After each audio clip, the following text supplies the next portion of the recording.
welcome back, everybody. Today, before we get started, we just wanted to remind everybody that we do have an estimating training coming up this coming Monday and Tuesday. So if you have not signed up, you need to get on there. If you are anybody who has struggled with your estimating, if you're just starting out and you don't even know where to start with estimating, or if you've just been guessing, or you think you're making money, but you're not sure. Or, if people say you should need to know your numbers, but you don't even know what those numbers are. If you're in a Facebook group asking what you should be charging for something, then you should probably attend this class. We started this because that's the number one question we get asked. Mm-hmm. What should I charge for blah? How much should I charge for blank? Whatever. Mm-hmm. Insert whatever you want.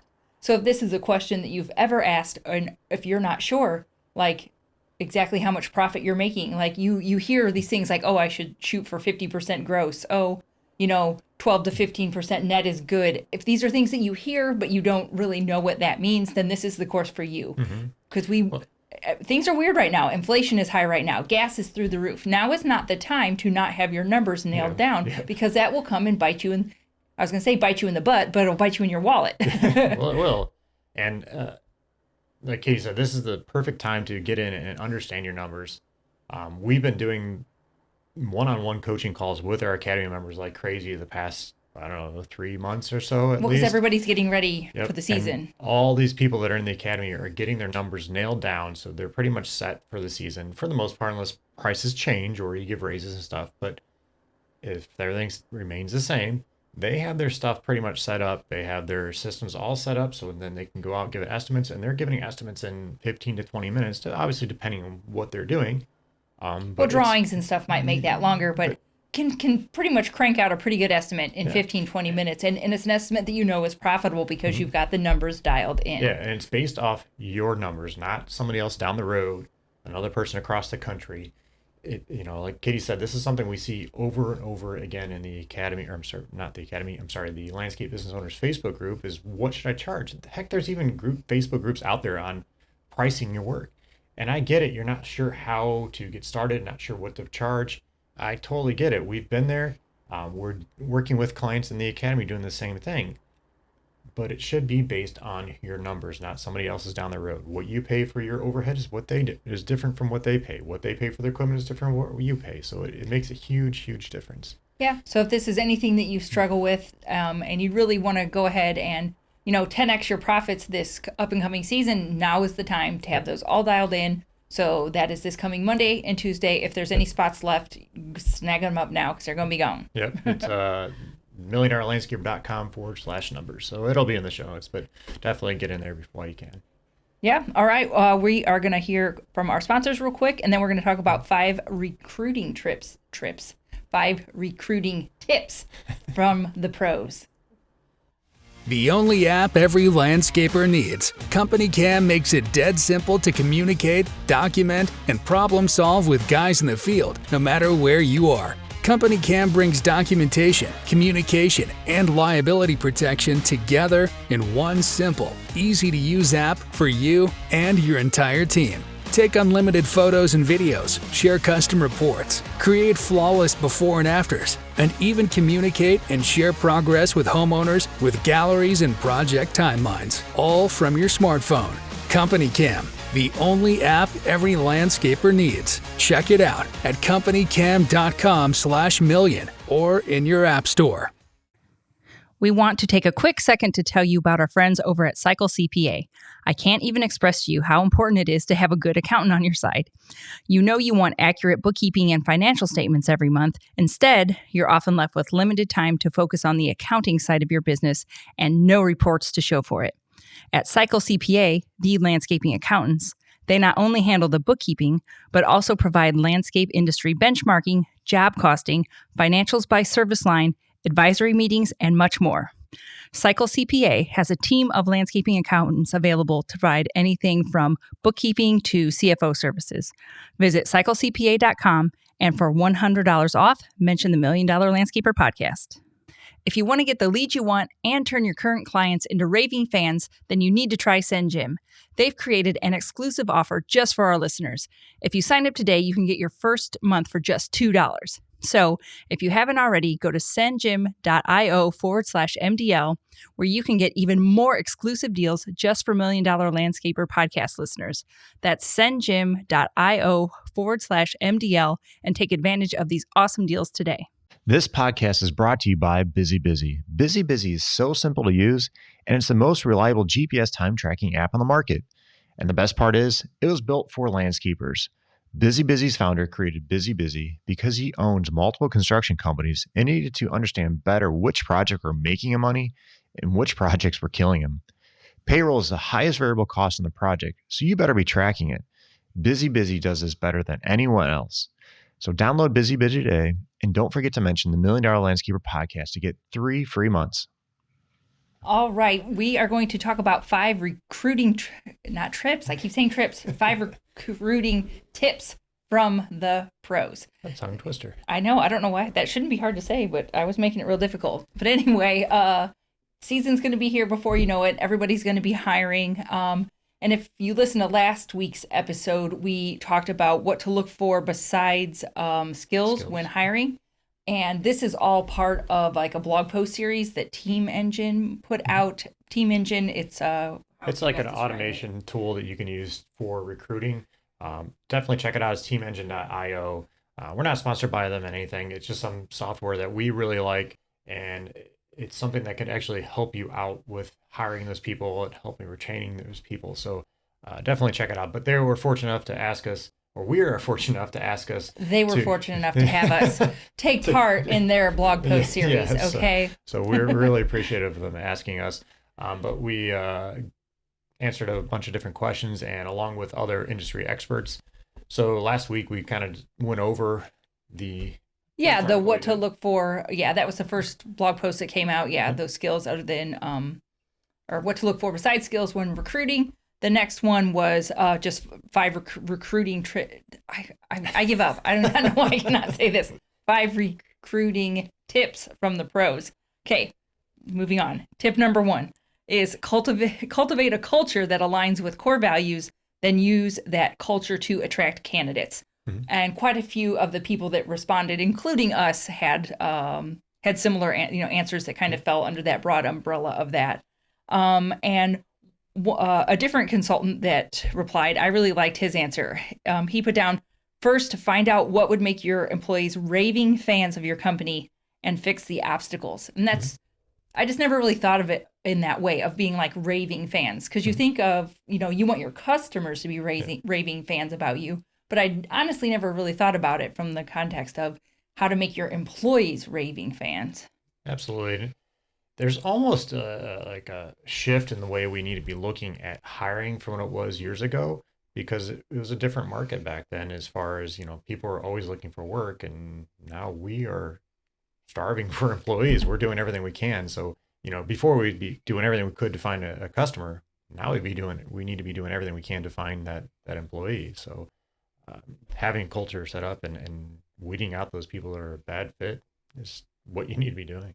Yeah, so if you've got good employees already, or at least a couple that you really like, dig in there. I would talk to them and find out, like the consultant said, like, what is it that's going to make them raving fans? Like, things I can think of are, and this is just, and this kind of touches on how the workplace has changed. More and more companies I'm hearing are working 4-10s instead of like 5-8s or 5-10s or 6-10s. They're just working, the hours are shifting, and that's something that people really value right now. And that could be something that's going to make people, your employees raving fans, or even if it's not 4-10s, maybe Fridays you make a goal to be out by, noon, 1, 3, I don't know, pick a time. For us, getting done at, 3:30, just only working an 8-hour day. That is, that would be something out of the ordinary, because we've been at this game for a long time. We come from the background of you work Monday through Friday, 10 hours a day, and then usually a minimum of a half a day on Saturday. Well, I was actually reading in the Landscape Business Owners Facebook group here recently, people are complaining about the younger generations, the millennials and all this stuff. Are the millennials the younger generation anymore? Well, I think we're almost on to Gen Z. I don't know. I don't know what all the time. The blame for things. Oh, okay. And this is what I thought was very interesting. They're still blaming them. for this China kind of shift in the way we do things and look at things. However, we have to remember as owners, this is the new shift of people coming in. So we have to maybe consider changing the way our mindset is on this, whether it be going to the 410s or, changing the way you talk to people and deal with people. It's just, it's yes, when we came into the working world, we came in under the boomers, where it was you just get out there and you work, and you're going to work 10-hour days, and you're going to work a half a day on Saturday, and that's just how it is. Yep. But it's really not flying anymore. And I think there's good and bad that comes with it. I think it's open conversations that you need to have. Mm-hmm. So that's just an example of something that I have seen people doing that really people value their time off more. Well, I think people are looking at the culture of the business more than what they used to be in the past. Well, when we went in, I didn't look at what the culture looked like necessarily. Well, no, you just shut your mouth and went to work and did your work. Otherwise, they would just find somebody. Goodbye. Yeah. You just get let go. So. Yeah, it's a different shift and something that we need to really be looking at as business owners. Right. So another comment in the article was knowing how to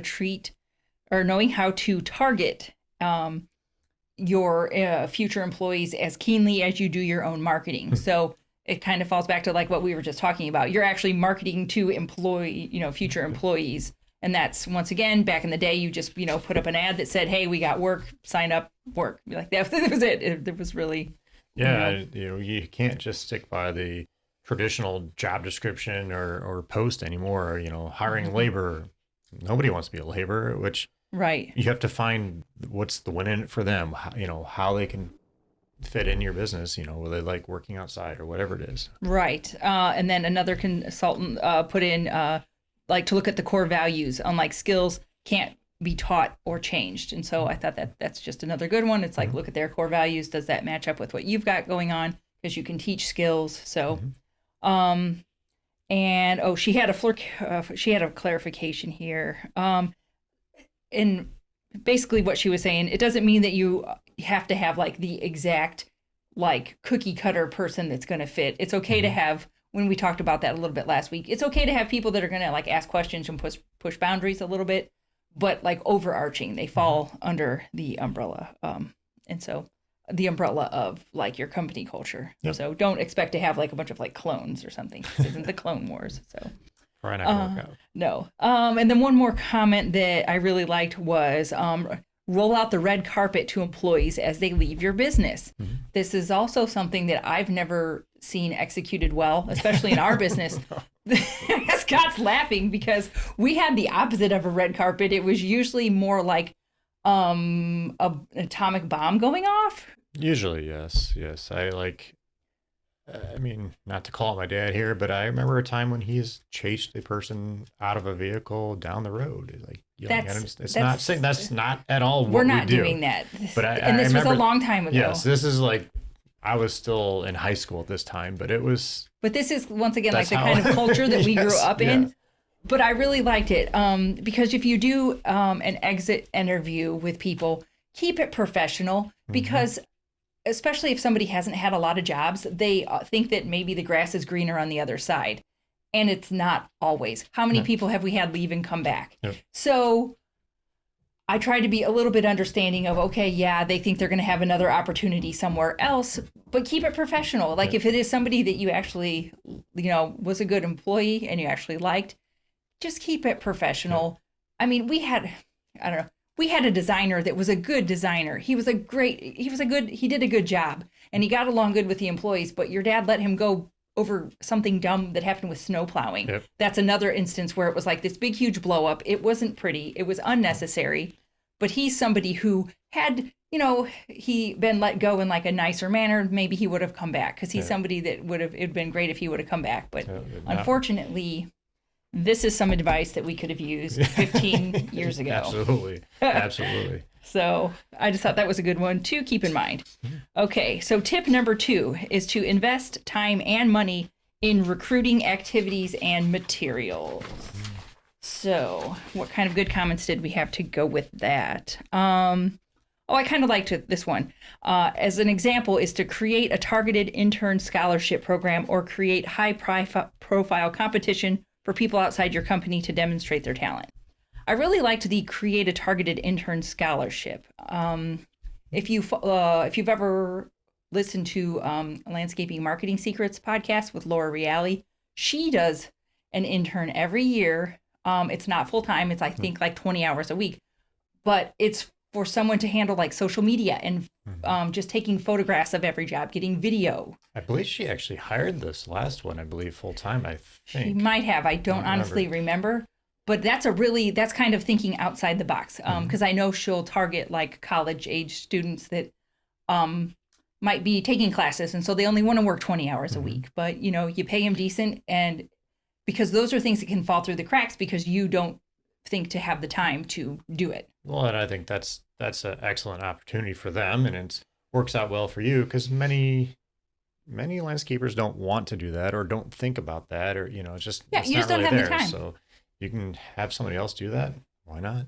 So I really like that. And if you happen to live somewhere that has universities nearby, I think this is a good way to help get somebody in to help with like basic drawings and designs. If you can get a college student in that can help with just, you know, obviously they're not going to be doing anything crazy, but if you just need help with some basics and drawings and designs, get a college student. Yeah, we've had that from Purdue University. Absolutely. And the other suggestion was to create a high profile competition. Okay, that's maybe outside the scope of a lot of people, unless you have kind of a bigger company. If you're just starting up or have a smaller company, that like could be cost and size prohibitive. But no. So just maybe think outside of the box a little bit, especially when it comes to hiring summer interns. Another great comment was to have a careers page on your website with videos of the owners and employees talking about why they choose to work there. I think this is huge. I think we've had that on our career page on our website for years.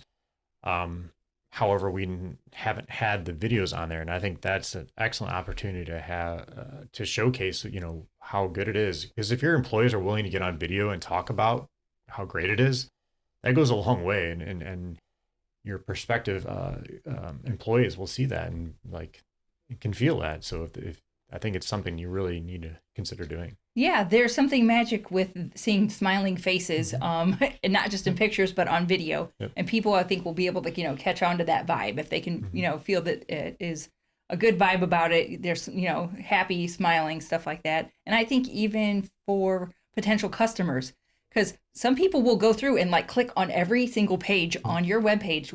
Especially if they want to spend a bunch of money with you, they're going to look at everything you've got. Yep. And so if they can see this, I think that would even help with, you know, potential customers. So just my thoughts on there.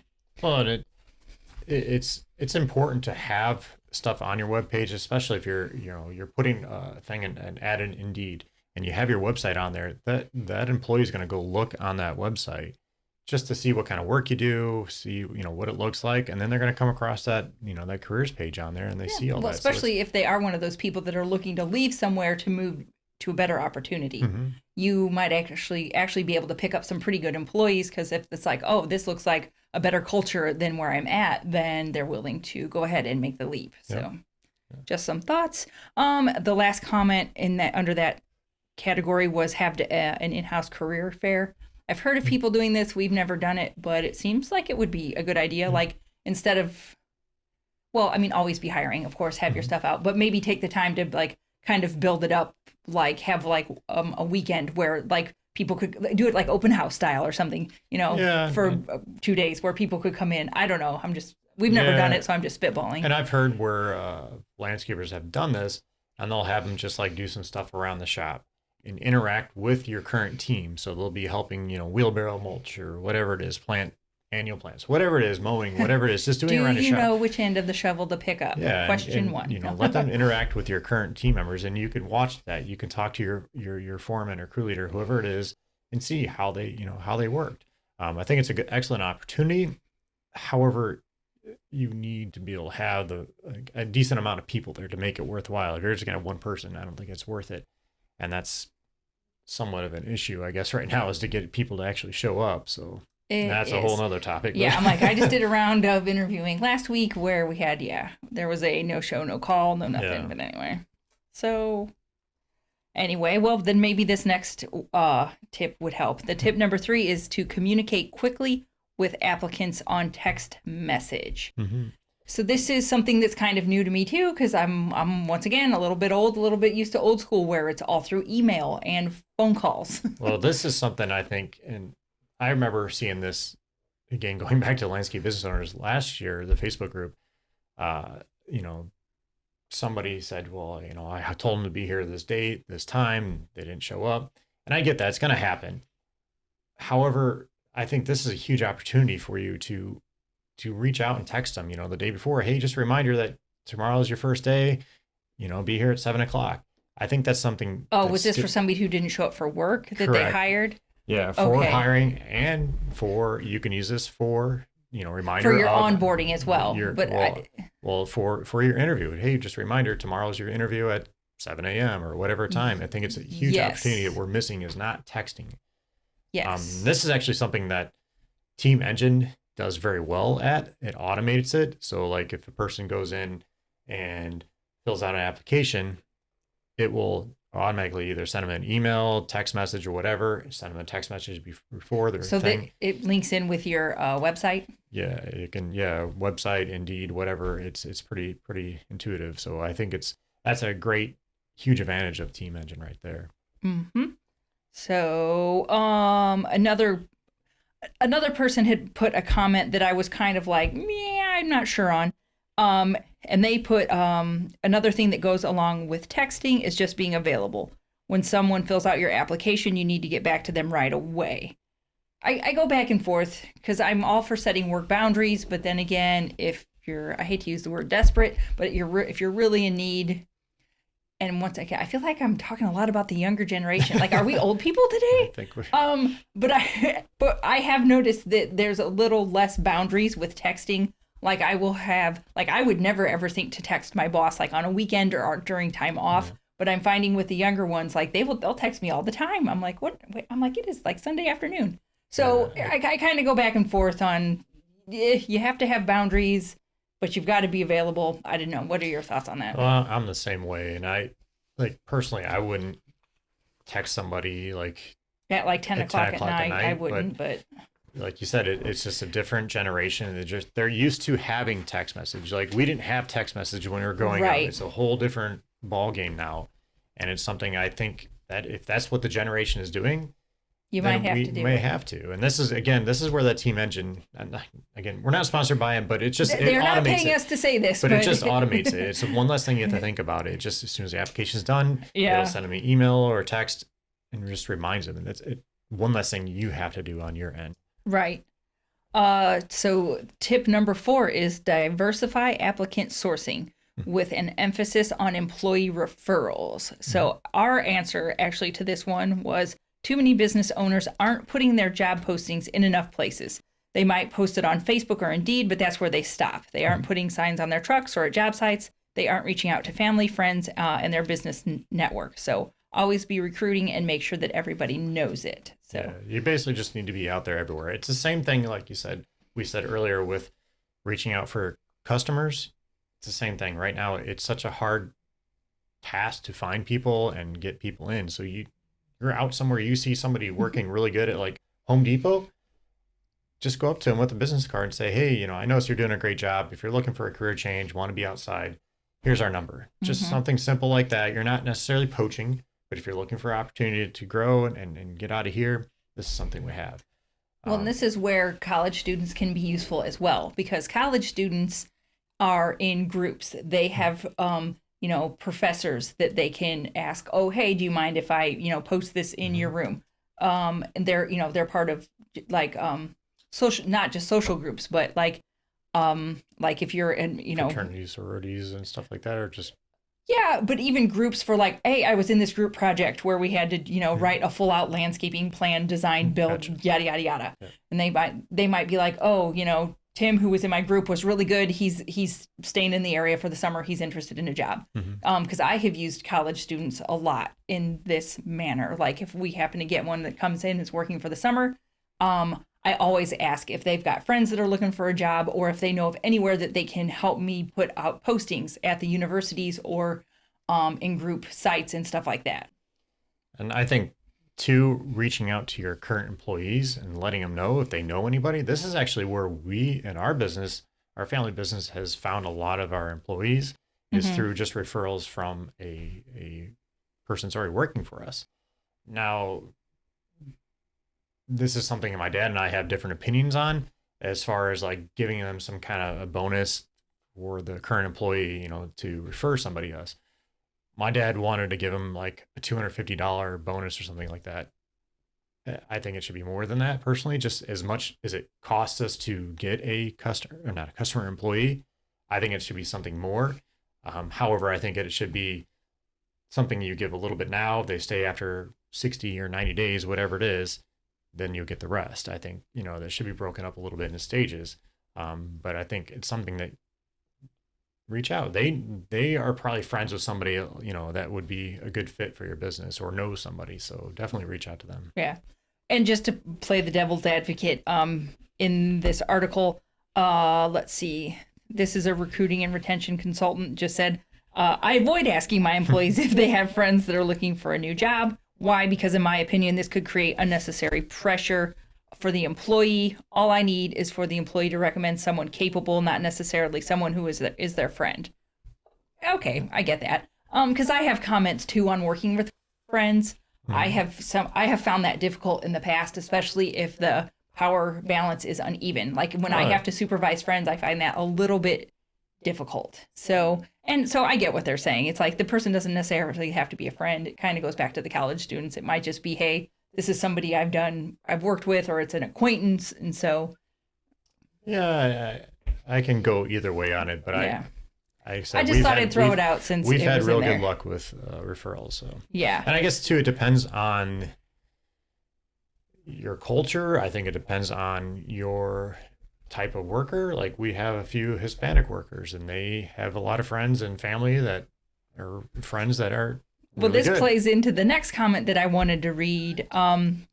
This consultant said, your A players know other A players, but your C players, you might not want them referring people to your organization. Oh, yeah. And this is where, we've had great job. Yes, with all of our mostly Mexican workers. They've given great referrals, and then we've had some C players that like brought in their brother, sibling, or whatever, and it's been not so great. Well, and what I think is, there's a different cultural aspect there with the Hispanic workers versus.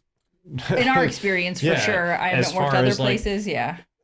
They'll tell somebody, like if it's their cousin that they're doing a crappy job working, they'll tell them outright, "You suck." Like they're not afraid to tell people, and so it's different, than I don't know. Call you on your crap. Yeah, it's just a different culture than from what we're used to, I guess. And I don't know. I tend to call my friends on their crap, and that's why I have a hard time working with them. So it is what I know. I have approximately 2 friends. So, and let's see. The next comment was, take informal interviews when the opportunity arises, and keep them on file for future job openings. This falls in line with the kind of always be hiring, like you have said in the past. Yeah. If you see somebody that looks good, hop on it. Yeah, and it might even be that you may not have a position available exactly right now, but it's so hard to find people right now, and the turnover is so great right now that it might not be bad to have an extra person just if you're having that turnover issue.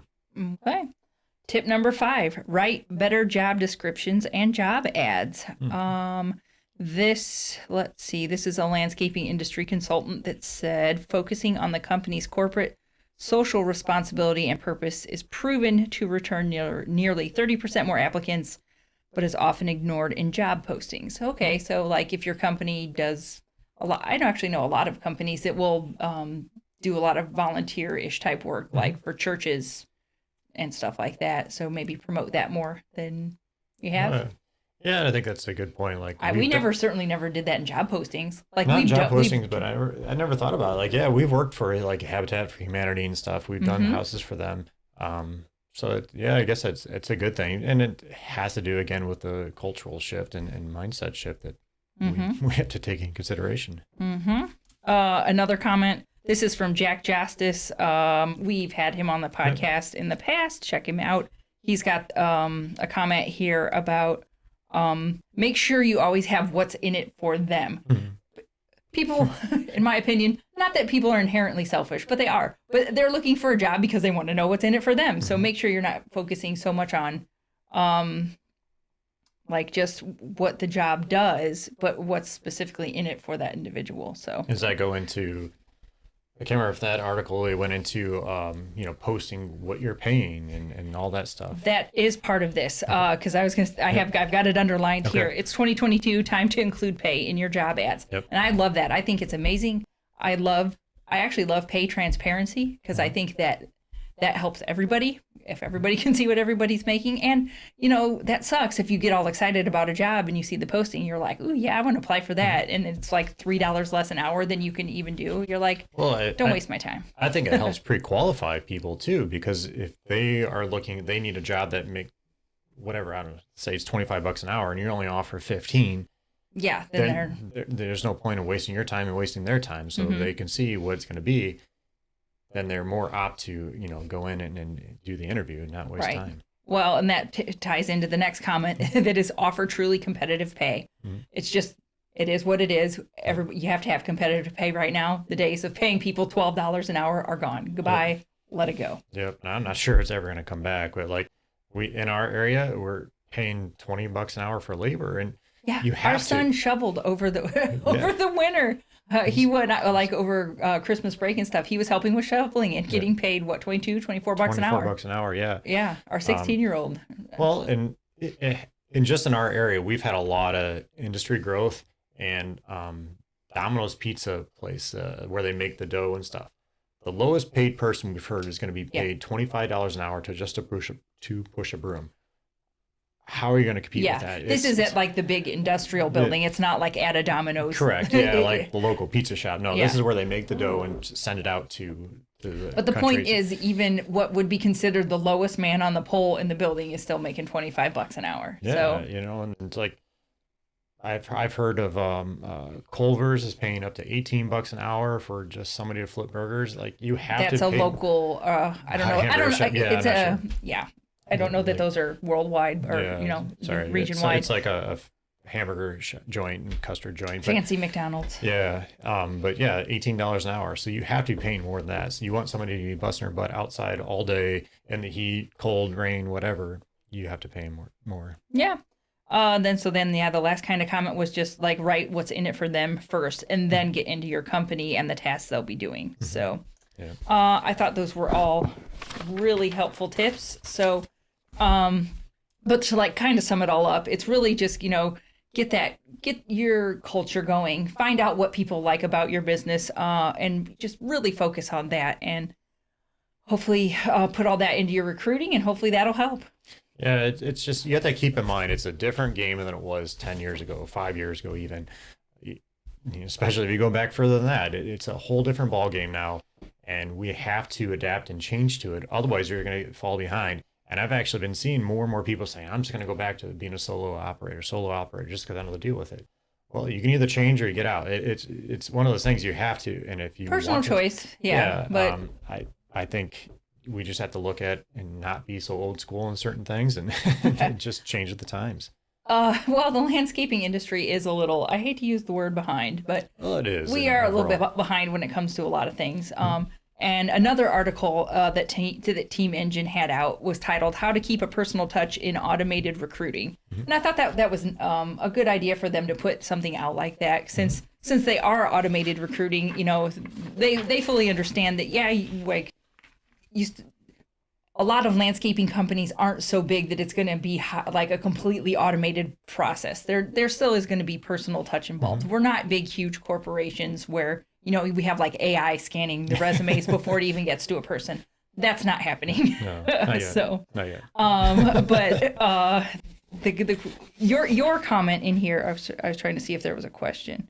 Oh, let's see. In an age where everyone, is being asked to do more with less, automation can be quite appealing. And so your comment was automation is an important first step in the hiring process. Automation makes it easy for potential employees to apply and easy for employers to follow up. Everyone is so busy taking advantage of what automation has to offer will make for smoother and more effective hiring process than trying to do everything on your own. So where was your mind at with that? Like automation in the form of like just applying on a website and stuff like that, like or having just simply even having your application online where they can go online on a careers page or a Facebook page, whatever, having it online so they can go fill it out.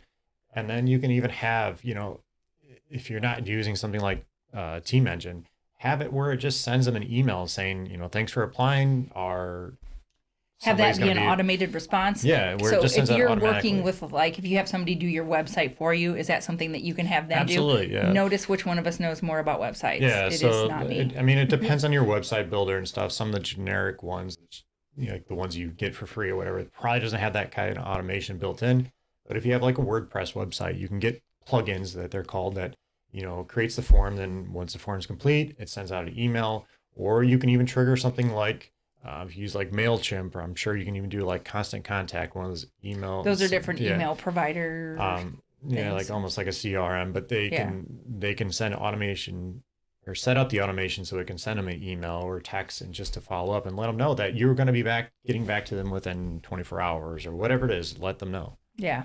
The next person that had a comment from the article, they just they put to use automation to mitigate the burden of repetitive tasks. And I think that makes a lot of sense. So like Scott said, back to automated emails and things like that. You can't, like I said, we're not huge companies. We probably aren't going to automate the entire things or, the entire process, but things that are repeatable that you have to do all the time for every person, you don't need to waste your brain space with that. Yep. And this is another landscaping industry consultant,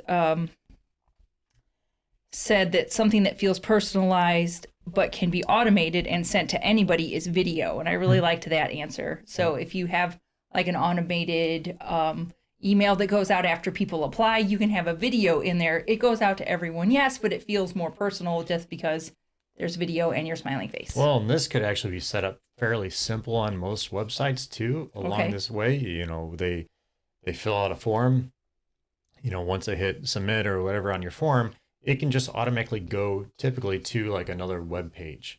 So on that web page, you can have this video, thanks for applying, and kind of go over what the next steps are going to be or what's going to, what's going to happen from here. And that, you can expect to hear from us within, we reply within 48 hours to every application or whatever. Yeah. And just, thanking them for being there, tell them a little bit about your company, encourage them to go check out this page or whatever it is. Have that on there. That's something very simple. I like that answer. Yeah. This same consultant just had the comment that video works well as a balance between automation and personalization. Because you don't have to update it very often and it feels personalized to the applicant at that point in their employee journey. So I really like that a lot. That's something that we've not utilized, but I really like it. Seeing if I had anything else highlighted that I really liked.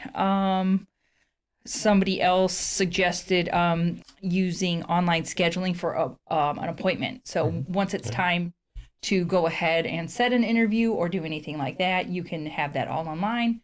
Scott uses the Calendly app. I don't know if there's others. Yeah. Oh, there's a bunch of different ones out there, but Calendly has worked out very well for us. Yeah. Once again, Calendly, not sponsored, but it is something that you can use. That's just the one. I know that's what you use, so that's why. Well, the nice, like at least with Calendly, just because I've used it, you can set up like if you only want to do interviews Tuesdays and Thursdays or something, you can have that blocked so it's only Tuesdays and Thursdays available for interviews. Just as an example. Yeah. So one of the last comments I've got here is just basically having a streamlined and automated hiring process. So whether I think that just kind of falls into whether or not you use technology to help you or not, just make sure you have a hiring process. And of course, Scott's going to like that because he's a huge systems nerd, but just know what you're doing. Like not just, they filled one out, but I don't know where it went. And I'm not sure who's going to call them back or who's going to set up the appointment. Like don't leave those as loose ends because then it won't get done because everybody's just going to assume it is not their job. If it's not specifically assigned to a person, everyone's going to be like, well, that wasn't my job. Well, I just throwing our fire department under the bus here, but our local fire everyone's department going under the bus today.